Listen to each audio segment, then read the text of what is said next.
네, 지난 연휴 두 여야 대표 아주 바쁜 시간을 보냈습니다.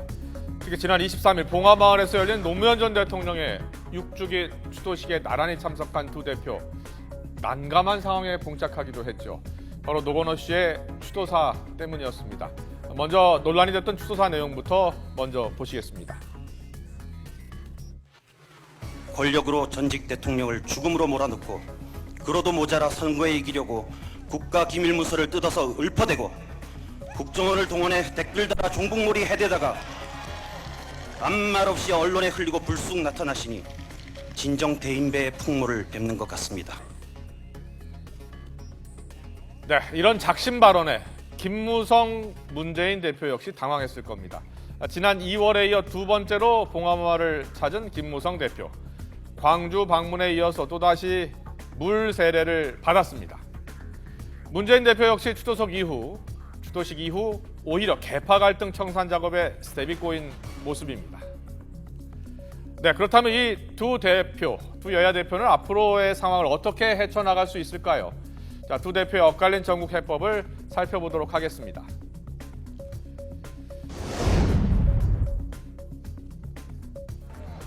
두 차례의 물세례를 통해서 김무성 대표는 초대받지 못한 손님의 면모를 그대로 보여준 셈이 됐습니다. 하지만 그럼에도 불구하고 최근 김무성 대표의 행보를 보면 지역과 세대를 아우르는 광폭 행보가 마치 대권 주자를 연상케 하고 있습니다. 하지만 김무성 대표 스스로는 본인이 대통령 자격이 없는 사람이라면서 몸을 낮추고 있는데요. 김무성 대표는 지난 23일 노 전 대통령 추도식 때 노건호 씨로부터 받은 질책에 대해서 얘기할 생각이 없다면서 침묵으로 일관하고 있습니다. 하지만 김무성 대표 역시 노건호 씨의 작심 발언의 배경에 대해선 궁금하긴 했었나 봅니다. 23일 노무현 전 대통령 추모식 당시 노건호 씨의 추도사 장면에서 김무성 대표가 옆자리에 문재인 대표에게 알고 있었느냐라고 저렇게 묻자 문 대표가 고개를 가로저으면서 몰랐다라고 답하는 장면이 카메라에 포착이 됐습니다. 음성까지는 잡히지 않아서 정확한 말은 알 수 없지만 이후 계속 언급하지 않는 것을 보면 야당을 자극해서 쓸데없는 분란을 만들지 않겠다라는 의도로도 풀이가 됩니다. 자, 정치적으로도 화합 모델을 구축하고 있는 상황에 여당 대표로서 처음 봉화마을을 찾은 김무성 대표. 이런 홀대에도 불구하고 지금 대권 주자 지지율은 1위를 유지하고 있습니다. 최근 김무성 대표의 지지율은 22.2%로 문재인 대표와 2.7%포인트 차이가 나면서 3주 연속 선두를 달리고 있는 것으로 조사가 됐습니다. 지난 광주 방문 시 물 세례를 받은 일이 오히려 보수 지정을 결집하게 했다라는 분석도 나오고 있습니다. 자, 그렇다면 문재인 새정치민주연합 대표의 상황은 지금 어떨까요? 지난 추도식 이후 오히려 당내 계파 갈등이 더 복잡하게 꼬여가는 분위기입니다. 문재인 대표 역시 노건호 씨가 그런 발언을 할 줄 몰랐다라고 말하고 있는데요. 자, 참여정부 시절 청와대 정책실장을 맡았던 김병준 교수는 일부 세력이 노무현 전 대통령의 추도식을 정치 세력화에 이용하고 있다고 비난하기도 했습니다. 특히 이날 추도식장에서 일부 참석자들이 비노 인사들에게 욕설과 야유를 퍼붓는 일이 지금 겹치기도 하는데요. 자, 비노 지정의 친노 패권주의 청산 공세가 이어지는 상황에서 비노 지정의 일부 의원들이 추도식장에서 받은 수모로 문 대표의 계파 청산 스텝은 더 꼬이게 됐습니다. 문재인 대표 돌파구를 찾아야겠죠. 일단 혁신위원회에 최대한 힘을 실어주면서 흐트러진 당의 중심을 잡아나가겠다는 계획입니다.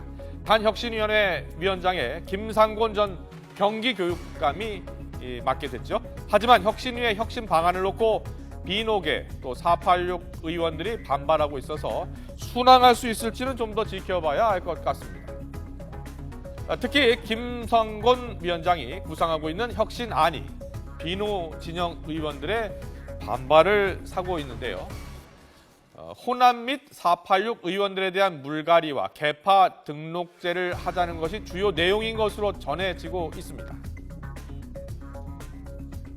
글쎄요, 그게 지금 저희 당에도 계파가 있긴 하지만은 의원들이 그렇게 분명하게 하는 분도 있지만은 거의 그렇게 하지 않고 있습니다. 그래서 과연 개파 등록제를 성공시킬 수 있을까?